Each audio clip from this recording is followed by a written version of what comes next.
provokator langsung kita tangkap nih.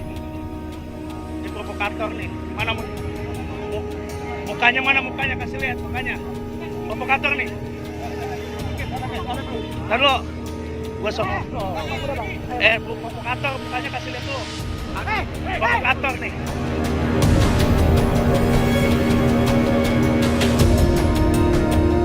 Sekretaris Umum Front Pembela Islam, Munarman menyampaikan pesan khusus kepada peserta aksi 1812 pada Jumat hari ini agar waspada akan adanya penyusup. Munarman menyebut, aksi yang akan melibatkan banyak orang itu tak lepas dari upaya penyusup yang akan menebar provokasi. Dirinya mengklaim ada skenario yang akan menggiring para demonstran untuk mengarah ke jalur tertentu. Salah satunya, kawasan Niaga Glodok, Taman Sari, Jakarta Barat. Dirinya menegaskan, hal tersebut sudah terjadi berulang kali pada aksi demo serupa sebelumnya. Munarman menyebut, hal itu sebagai operasi bendera palsu yang ditunjukkan untuk mengkambing hitamkan para peserta aksi atau demonstran. Seperti diketahui, aksi 1812 bersama anak NKRI esok hari bertajuk Tegakkan Keadilan, Selamatkan NKRI. Aksi ini akan dihadiri berbagai organisasi masyarakat, di antaranya FPI, GNPF Ulama, PA212, dan lainnya. Mereka menuntut penuntasan kasus penembakan 6 laskar FPI dan pembebasan Habib Rizik Syihab. Sudah mulai disekat, kemudian dari Sumatera di titik di Bakahuni ada 3 bus dilaporkan ditahan sejak pukul tadi malam sampai pagi ini belum bisa keluar. Alasannya ya karena Jakarta sedang tinggi angka COVID-nya, jadi ini mencegah adanya kerumunan, begitu Bung Rocky. Ya, angka COVID-nya tinggi, tapi angka cemasnya lebih tinggi dari angka COVID. Jadi, selalu kita mesti lihat alasan dari kekuasaan. Dan memang betul ada soal COVID. Tetapi, dari awal kita mengerti intensi untuk mempersoalkan ketidakadilan pada Habib Rizik oleh teman-teman FPI dan pada akhirnya meluas Indonesia. Itu didukung secara batin oleh seluruh rakyat sebetulnya. Jadi yang bisa dicegah adalah hadirnya manusia di Monas, bukan hadirnya tuntutan keadilan. Itu orang bisa cari cara lain untuk mengepung arogansi kekuasaan melalui online misalnya, segala macam. Itu sama seperti waktu Reuni 212 toh pakai online dan akhirnya juga terbentuk arus pikiran dasar yang menghendaki agar supaya kekuasaan itu mengevaluasi diri. Jadi sebetulnya berkumpul atau tidak berkumpul di Monas bukan soal jumlah orang, tapi terbentuknya pengertian baru tentang ketidakadilan, kan itu soalnya tuh. Karena itu alasan COVID yang pasti itu alasan teknis, tapi secara etis masyarakat menganggap oke, mau ditutup pun itu tidak akan menghalangi kita masuk melalui online. Jadi percuma. Yang kedua, sebetulnya ini begitu tahu akan ada mobilisasi massa di Monas, maka kekuasaan juga langsung memobilisasi Brimob Indonesia. Nah, itu pasti akibatnya begitu kan. Nah sekarang soalnya adalah kenapa Brimob juga nggak dibilang jangan masuk Jakarta, bukan ada COVID. Kan sama juga sebetulnya kan. Jadi Brimob juga merasa oke, kami juga rentan kena COVID loh. Jadi tolonglah kalau bisa 25% aja Brimob yang masuk Jakarta, 75% ikuti perintah Pak Luhut tuh. Tinggal di barak, tinggal di asrama itu kan itu. Brimob juga manusia kan gitu ya. Ya itu. Oke, jadi saya dengar cerita Anda ini saya tiba-tiba teringat pada sebuah puisi tapi saya lupa itu. Katanya gini, ragaku bisa kau kerangkeng, tapi pikiranku bisa mengembara sampai ujung-ujung dunia. Begitu katanya bunyi sebuah. Itu juga, itu lirik lagu dangdut juga begitu tuh. Oh iya. Kau kerangkeng aku, batinku melebar. Itulah. Jadi keadaan ini sebetulnya menunjukkan ada kecemasan umum, kecemasan di istana, jelas itu kecemasan yang konkret, kecemasan di rakyat juga lebih sublim karena rakyat justru mencemaskan jangan-jangan istana nggak paham bahwa rakyat sedang marah terhadap ketidakadilan.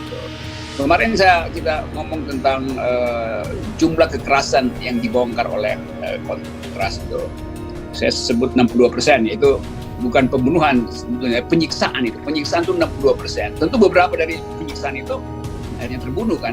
Jadi begitu data itu muncul, maka orang merasa bahwa sebetulnya Indonesia betul-betul ada dua Indonesia. Indonesia yang dicitrakan di mainstream media, dan Indonesia yang hanya bisa dibaca oleh Kontras, hanya bisa dibaca oleh YLBHI, hanya bisa dibaca oleh Greenpeace, hanya bisa dibaca oleh Walhi. Itu Indonesia yang sekarat dalam soal lingkungan, dalam soal hak asasi manusia, macam-macam tuh. Nah, ini kumpulan variabel sosiologi yang diabaikan oleh pemerintah tuh. Kan pemerintah fokus terus untuk nyari uang tambahan supaya COVID bisa diatasi. Tapi COVID-nya sendiri dipakai untuk menghalangi hak asasi manusia. Jadi saya udah bosan ngomong dungu, norak aja deh, norak betul. Norak itu juga semacam kedunguan yang tidak teratur. Ada kedunguan yang teratur, kalau kedunguan nggak teratur namanya norak. Iya. Karena kalau lama-lama pakai banyak dungu nanti inflasi dungunya itu, Bung Rocky. Nanti mulai dipikirkan kosakata lain yang lebih. Ya oke. Kita mulai hari ini kita pikirkan cara lain. Ya. Oke. Bung Rocky, kalau toh hari ini katakanlah aparat keamanan, polisi, tentara berhasil meredam aksi dan kemudian menghalangi orang-orang terlibat di Jakarta itu, saya khawatir nanti pesan yang sampai kepada Presiden Jokowi, pesan yang sampai ke istana salah lagi gitu. Jadi mereka dengan merasa bahwa dengan tidak adanya berkumpul massa di sekitar Monas itu artinya negara kita sedang baik-baik saja gitu. Padahal sebenarnya bukan seperti itu. Ya karena itu kan seluruh keresahan politik itu yang tertampil ke publik itu mungkin 10%, yang disebut iceberg itu ya, puncak gunung esnya cuma segitu. Monas itu cuma mewakili berapa ratus ribu orang sih. Tetapi mereka yang tertahan di jalan tol, tertahan di mulut-mulut awal keberangkatan segala macam, mereka menyimpan terus energi itu. Nah, energi yang tidak disalurkan, dia akan cari cara lain. Jadi sinyal yang masuk ke istana itu juga palsu. Seolah-olah kalau orang nggak berkumpul di Monas, maka itu aman-aman aja loh. Itu Monas itu outletnya doang tuh. Tapi justru gumpalan energi ini kalau tahan dengan bottleneck COVID itu meledaknya dengan cara lain tuh. Jadi tetap kita mesti berpikirkan bagaimana agar supaya kekuasaan itu paham bahwa ada kemarahan publik yang laten. Karena dia laten, justru dia bisa keluar lewat kapiler-kapiler demonstrasi itu lokal misalnya atau kasakusuk. Jadi saya nggak bisa paham bagaimana istana menghadapi keadaan yang secara psikologi mencemaskan seluruh orang sambil disaksikan oleh dunia dan menganggap bahwa ini cuma soal teknis pengendalian massa. Bukan soal teknis pengendalian massa. Kalau itu taruh 2 panser juga semua orang akan kaget. Tapi simbol menaruh panser di situ itu justru yang menimbulkan kecemasan, akumulasi kecemasan bertambah. Nanti berita internasional juga lihat kok ada panser di situ, ada apa itu? Kalau nggak ada panser di situ juga internasional tahu bahwa ada upaya untuk mengabort pikiran rakyat. Jadi tetap di mata dunia dan di mata pengamat kritis, kekuasaan itu tidak mampu untuk memperlihatkan metode penanganan politik.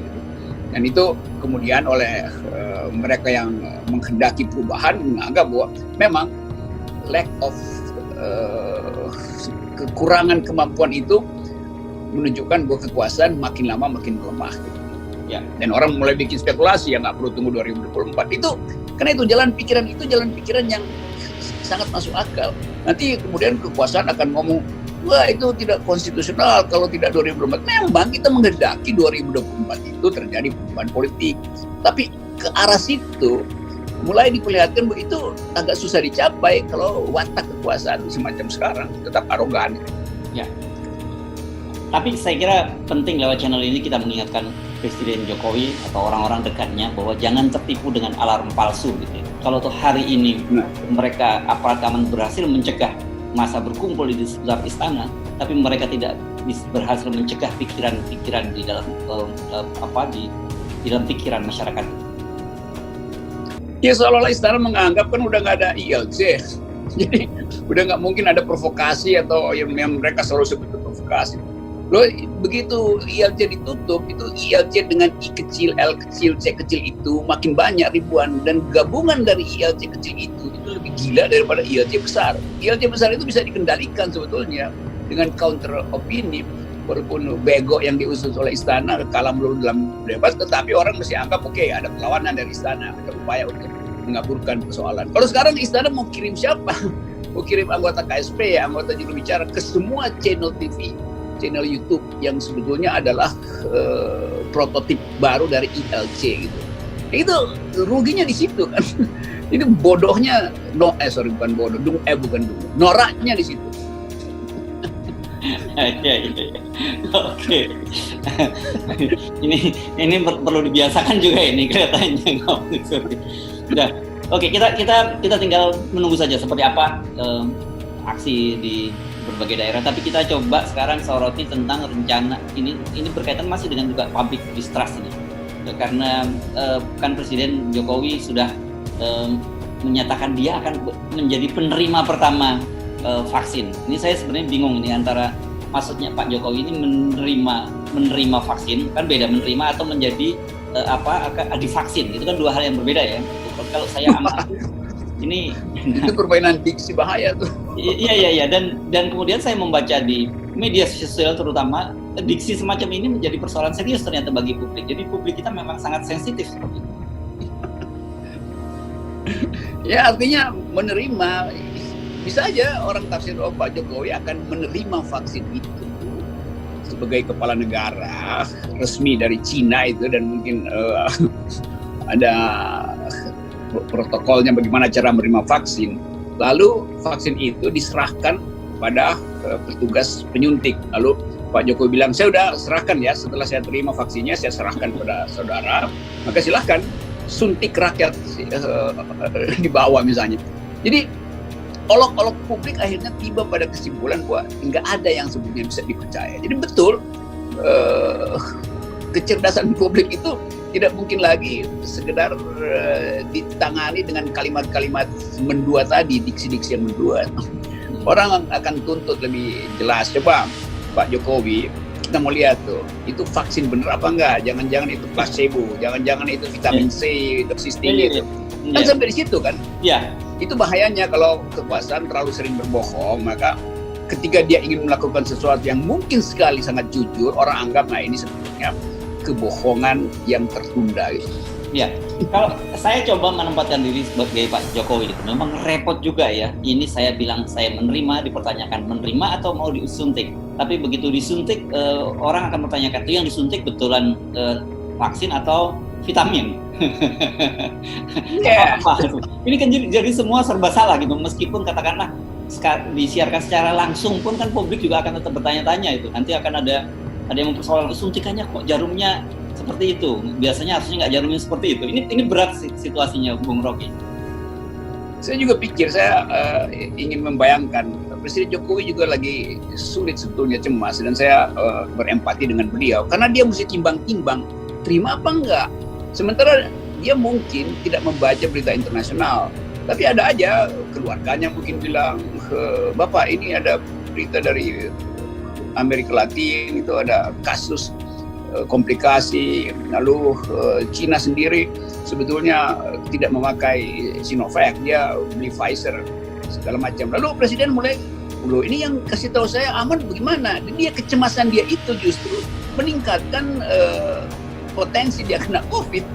Jadi imunitas Presiden bisa turun karena kecemasan ini.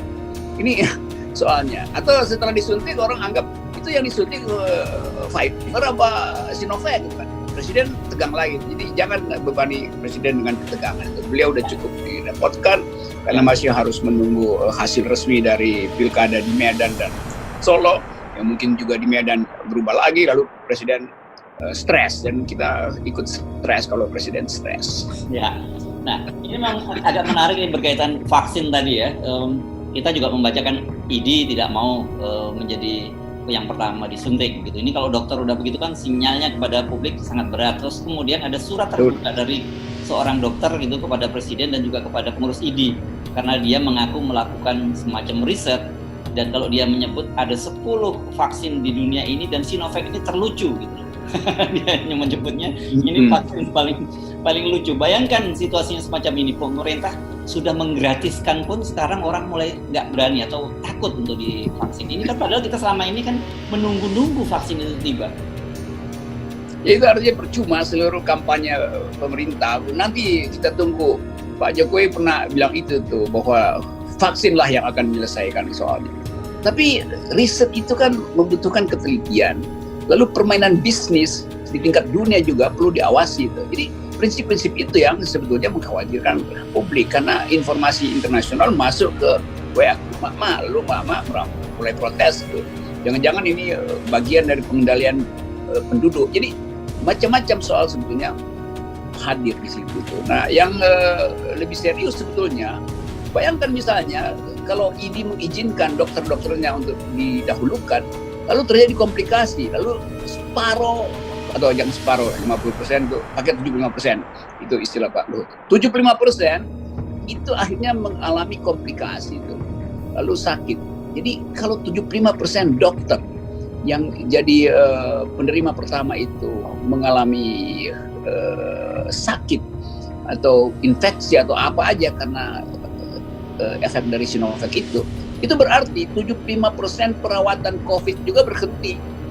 Nah sekarang kalau ada yang bertambah itu 75% dokternya lagi harus ditangani, itu bagaimana caranya tuh? Jadi kelihatannya kerumitan ini disebabkan oleh ketidakjelasan arah dari kebijakan penanganan COVID kita dari awal. Nah strateginya yang kemudian menumpuk jadi kecemasan publik dan akhirnya muncul distrust. Lagi-lagi ini soal distrust. Bung Rocky, ini saya iseng nih, kalau saya mau tanya pada Anda, kalau Anda dalam posisi Pak Jokowi menghadapi situasi seperti ini, apa yang Anda akan lakukan? Minta maaf aja duluan kan, minta maaf bahwa saya tidak ingin disuntik duluan, karena sebetulnya saya juga tidak mengerti informasi medis yang disampaikan saya. Oleh karena itu saya akan bentuk tim khusus secepat-cepatnya untuk mengevaluasi efektivitas dari Sinovac. Jadi sebetulnya orang curiga Sinovacnya tuh. Jadi Pak Jokowi kan cuma ngomong vaksin. Tapi seluruh dunia justru mencurigai vaksin buatan Cina itu. Nah mengucapkan itu yang harus punya keberanian presiden itu. Kita evaluasi apakah Sinovac itu betul-betul efektif atau kita tunduk pada pikiran publik yang cemas. Kecemasan publik itu real loh. Jadi jangan layani kecemasan publik dengan manipulasi segala macam. Bahkan WHO kasih sinyal itu bahwa ya tidak ada kok vaksin yang betul-betul bisa diandalkan. Jadi soal-soal semacam itu. Ya, kalau presiden minta maaf gitu, rakyat bisa terima ya dalam situasi sekarang ya? Bisa. Oke. Kalau dia minta maaf, beliau harus minta maaf dengan jujur, dengan bahasa yang bagus, dengan wajah yang betul jujur dan bukan melalui doorstop. Dan jangan pakai teks minta maafnya. Oke. Kalau gitu saya pegang perkataan Anda karena selama ini saya percaya pada Anda. Oke, terima kasih Bung Rocky. Bye. Terima kasih Hersu yang saya sangat percaya.